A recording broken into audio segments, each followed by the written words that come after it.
I was on my way to work one morning and just normal day, came across just something white out of the corner of my eye. So like, it just didn't seem right. I don't know, feeling in my gut just didn't feel right at all. So I told my aunt, like, you need to stop the car.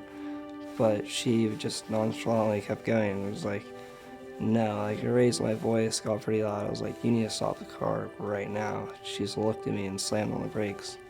And I hopped out of the car, started running all the way up the hill, and I just remember screaming, like, is everybody okay? Because, like, I already knew, like, there's something wrong. I jumped off the cliff, and it was all poison oak. Like, from my head to my toe, it was just, like, under poison oak, like, forest, pretty much. I dropped in front of the window, and George was just laying on the steering wheel, so I was scary. I wasn't sure if he was alive. His dog was just sitting there, like, wrapped up to his legs, just, like, wouldn't move. Like, she didn't want to get away from him. She like, needed, I don't know, like, it was weird, like, looking in the dog's eyes, like, she, like, needed help. Like, she needed somebody to help him. And, I don't know, I was happy I was there for him, for sure. Zach was my savior. If it wasn't for him, they told my son that my kidneys were shutting down, my body was starting to shut down. I wouldn't have made it 2 more hours. And I owe Zach a lot. My heart dropped, definitely. Just like, it was a pretty big deal to see him okay and with his family.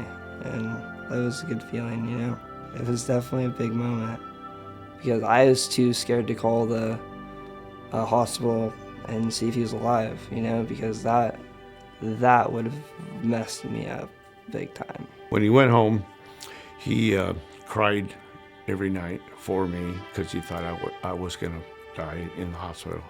I didn't even know him, but just sitting there with him, like the tone in his voice, and he just sounded like a really sweet man, like, it was sad, and I just couldn't call a hospital. I didn't want to do it because I didn't want to face that, Haven't told anybody this yet, but I almost didn't tell her to stop. So that's what gets me every day. Like, when I wake up, I think about that sometimes. Like, somebody else gets to wake up today because I decided to just stop and, like, actually observe a situation, because it's a big deal, like, for real. Like, that goes a long way because, somebody's now alive. He seems really happy, so that's good, He gave my dad consolation for a 17-year-old to sit beside a dying man and tell him he's gonna be okay, to try to give him love and support at that moment when he's dying. That changed my dad's life forever. Zach gave him hope.